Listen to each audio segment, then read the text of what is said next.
8번째 주 GBS인데요. 공동체 회복을 향한 부르심이라는 제목입니다. 지난주 말씀 인도 받으신 것 서로 나누시고요. 또 다른 아이스 브레이크로는 반드시 일어나야 하는 그러한 혁명이 있을 때 나는 어느 축에 속하는가 보면은 그게 역사적으로 세 부류로 나눌 수가 있습니다. 첫 번째는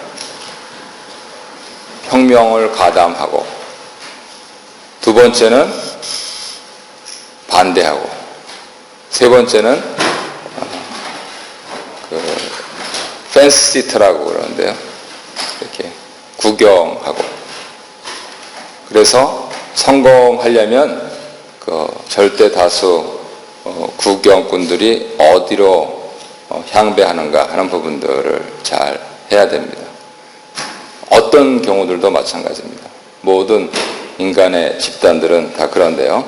지금 오늘 역대하 23장에서 성공을 했습니다. 어떻게 그렇게 됐는가 잠시 살펴보겠습니다. 아달랴의 패역한 공포 정치로 인해 백성의 삶은 망가지고 하나님 나라의 꿈은 사라질 듯이 보였습니다. 미래에 대한 어떤 소망도 사치처럼 느껴질 때 여호야다는 용기를 내어서 일어섰습니다. 그리고 신뢰할 수 있는 사람을 모으고 지혜롭게 일을 시작합니다. 말씀을 나눠보겠습니다. 6년 동안 성전에서 숨죽이며 아이를 키우는 것보다 더 힘든 것은 그렇게 긴 시간이 흐르고도 어두운 그림자가 쉬이 가실 기미가 보이지 않는다는 것이었습니다. 바로 그때 여호야다가 용기를 냅니다. 여호야다는 전국에 흩어져 있는 레위 사람들과 이스라엘 족장을 예루살렘에 모읍니다. 그리고 그들과 함께 비전을 나누고 앞일을 계획합니다. 여호야다는 이들과 함께 어떤 분명한 원칙과 정신을 공유하는데 그것이 무엇입니까? 1절에서 3절 그리고 사무엘하 7장 13절에서 16절을 보면 바로 다윗 언약에서 그 정신과 그리고 원칙을 찾았습니다. 여호야다를 중심으로 해서 혁명 세력은 생명을 걸고 이 일을 했는데 어떤 개인적인 야망이 있기 때문이 아니었습니다. 내일도 좀 자세히 따져보겠지만 거의 100살 가까웠을 때 이분이 혁명을 하신 거더라고요. 그래서 저도 성경을 꽤 여러 번 통독을 했습니다만 자세히 묵상을 하다 보니까 이분이 이제 하나님 나라 갈 날이 가까운 때 그렇게 거사를 일으키신 거더라고요. 그렇기 때문에 당신이 남은 생에 누리면 뭘 얼마나 더 누리시겠습니까? 그래서 인간적인 야망이 있다 하는 부분들은 아니고요. 오히려 그것보다는 눈에 보이지 않는 하나님 나라, 그것을 이루기 위해서이기 때문에 이렇게 성경에 기록된 것이지요. 그리고 노구를 이끌고 그렇게 하신 그러한 이면에는 진정한 용기가 있었던 것이고 결국 나위, 지위, 고하를 막론하고 용기 있는 비전은 새 시대를 연다라고 하는 사실을 다시 한번 깨달을 수가 있습니다. 그리고 결과론적으로 이분은 왕이 아니었는데도 왕의 묘실에 묻히게 되는 그러한 영예를 누리게 됩니다. 2번 보겠습니다. 요아스를 왕으로 즉위시키는 날에 레위인들과 제사장들이 해야 할 특수임무는 무엇입니까? 왕궁과 성전을 잇는 기초문을 지키고 성전에서 왕을 호위하는 일입니다. 이것은 단순한 쿠데타가 아니고 성전 예배 그리고 거룩한 하나님 나라의 회복을 의미하는 것이죠. 여호야다가 제사장이었기 때문에 레위인을 믿고 썼다 이렇게 인간들은 얘기할 수 있을지 모르지만 오히려 신앙적인 관점에서 봤을 때는 하나님이 택하신 레위인을 통해서 이스라엘 나라를 거룩하게 세우기 위하여서 그 7살짜리밖에 안 되는 왕을 세우는데 자신들의 목숨을 걸었다 이렇게 표현하는 것이 옳게 되겠지요. 그래서 레위인들이 유다 나라의 회복을 위해서 선봉에 섰다라고 하는 것은 단지 이 거사가 정치 권력 투쟁이 아니고 또 그 가운데서 자기들이 자신들의 이권을 챙기는 그러한 우열 위치에서 우위에 서는 그러한 것을 의미하는 것이 아니다라고 하는 것을 말씀을 해줍니다. 종교인들은 정치에 참여하면 안 되죠. 그렇게 생각하는 것은 근대 정신입니다. 성경 정신은 하든가 말든가 분명히 해야 됩니다. 옛날에 보면은 토론토에서는 아마 기록이 어떻게 되는지 모르겠는데 저 아래 런던만 내려가더라도 거기서 목회하시다가 국회의원 하신 목사님들도 계세요. 오늘날 시각으로 보면 목사가 설교나 잘하지 무슨 국회를 가냐, 그렇게 그 정도로 개인적인 야망밖에 없었냐 이렇게 하실 수 있는지 모르는데 그 어른들은 그렇게 생각 안 한 거죠. 하나님께서 천지를 창조하셨기 때문에 교회뿐만 아니고 캐나다 사회도 하나님 것이고 하나님 나라의 바른 법이 성취되어야 된다. 그래서 그렇게 투신하셨던 것입니다. 오늘날로 보면 좀 이상해 보입니다. 그리고 저도 이미 근대 정신의 영향을 받았기 때문에 정치하고 종교는 분리되어야 된다. 그리고 우리 교회 이제 설린예배 드려주신 고명하신 목사님도 너무 권력에 가까우셔서 인사도 안 드리고 그렇게 하는 것을 몇 년 지냈습니다만 옛날 분들은 그렇게 생각하지 않았습니다. 그래서 하나로 종교와 정치가 통합되는 그러한 나라를 그리워하고 또 그렇게 살았던 것이고요. 요즘 이승만 대통령에 대해서 다시 공부를 하니까 1920년대만 하더라도 그 미국에는 청교도 정신 때문에 아주 심지어는 이승만 대통령이 거기서 기소까지 당하셨더라고요. 젊은 여자 데리고 다닌다고 해가지고 인터넷 찾아보시면 나올 겁니다. MANN 만이라고 하는 분이 발의한 만 액트라고 하는 건데요. 참 재미난 일들이 많이 있더라고요. 그런 것도 처음 들어가지고 굉장히 우리 역사를 좀 바로 알아야 되겠다 하는 생각까지도 했습니다. 2번 보겠습니다. 불신앙과 야욕으로 가득 찼던 아달랴는 그 누구의 동정도 받지 못한 채 비참한 추요를 맞이했습니다. 하나님은 공의로운 심판을 위해 준비된 일꾼을 사용하십니다. 레위 사람들과 모든 유다 사람들이 제사장 여호야다의 명령에 어떻게 반응합니까? 모든 사람들이 여호야다가 명령한 것을 준행하면서 일사불란하게 움직입니다. 하나님 나라 회복을 위해서는 공동체가 하나 되어서 유기적으로 움직여야 한다는 것을 알 수 있습니다. 역사 속에서 거사가 실패하는 이유는 저쪽 상대편의 힘이 강해서라기보다는 내부의 적 때문입니다. 그래서 영어로는 인사이더라고 하는데요. 요즘은 뭐 총성 없는 전쟁이니까 기업에서 내부 거래자들을 색출하는데 아주 강력한 법도 동원하고 그렇게 하고 있습니다. 왜냐하면 일사불란한 그러한 움직임을 위해서 하나의 유기체가 되어야 하기 때문입니다. 지금 여호야다 제사장은 하나님 말씀을 중심으로 하면서 건강한 지도체제를 만들고 그리고 백성들은 그 질서를 존중한 것이죠. 반면에 이제 아달랴 여왕, 이분도 참 연구 대상인데요. 15살에 시집 왔으면은 45살 됐을 때, 20살에 시집 왔으면은 50살 됐을 때였을 것으로 추산이 되는데 가장 인생 피크였을 때 아니겠습니까?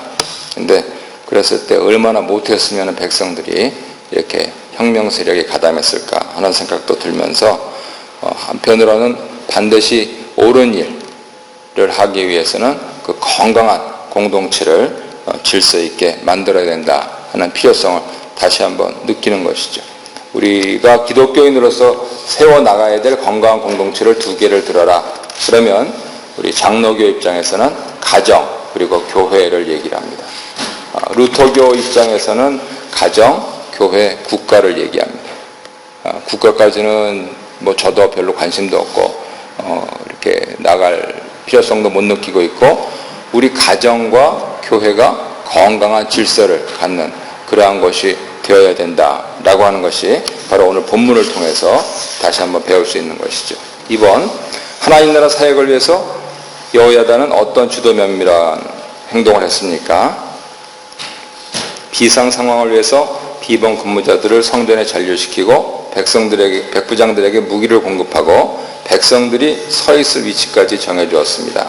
왕자를 인도해내고 율법책을 주고 왕관을 씌워서 왕으로 옹립하기까지 마치 군사작전처럼 치밀하게 진행했습니다. 끊임없이 생각하고 준비했기 때문이죠. 충동적으로 또는 젖어가가지고 그렇게 시작한 일이 아니고 가장 결정적인 한날을 위해서 끊임없이 사고하고 연습하고 기도하고 그리고 그날 실행에 옮긴 것이죠. 그래서 확실히 왕을 옹립하기까지 근신의 띠를 풀지 않은 채 주도 면밀하게 일했습니다. 비전을 미리 보고 현재 문제가 무엇인지 알고 해결책을 마련하기 위해서 고민하고 그리고 사람을 모아서 일을 진행했습니다. 지도자는 이런 수고를 감행을 해야 하는 것이죠. 우리 교회 공동체를 보면 우리 교회 당회가 이러한 일들을 해야 되는 것이고 그리고 그 당회에 소속된 구역이 이러한 일을 해야 됩니다. 그래서 건강한 공동체, 건강한 교회를 위해서는 이러한 구역이 바로 주도 면밀하게 움직여줘야만 되는 것이죠. 12년째 같은 자리에서 목회를 하고 있는데 구역에 대해서 이렇게 생각하시는 그 정신, 그 비전을 공유하기가 사실은 굉장히 어렵습니다. 한마디로 건강해지고 그래서 모든 성도님들이 오시고 싶어하는 그러한 부흥하는 교회는요, 이 소그룹, 구역, 셀, 목장 어떻게 불러든 상관없습니다만 이것이 주도 면밀하게 그러게 계획되고 운영되고 그리고 재생산되는 그러한 곳인 것을 20세기 현대 교회사를 통해서 분명히 알 수가 있습니다. 그래서 우리는 교회 일을 할 때 얼만큼 주도 면밀하게 하는가.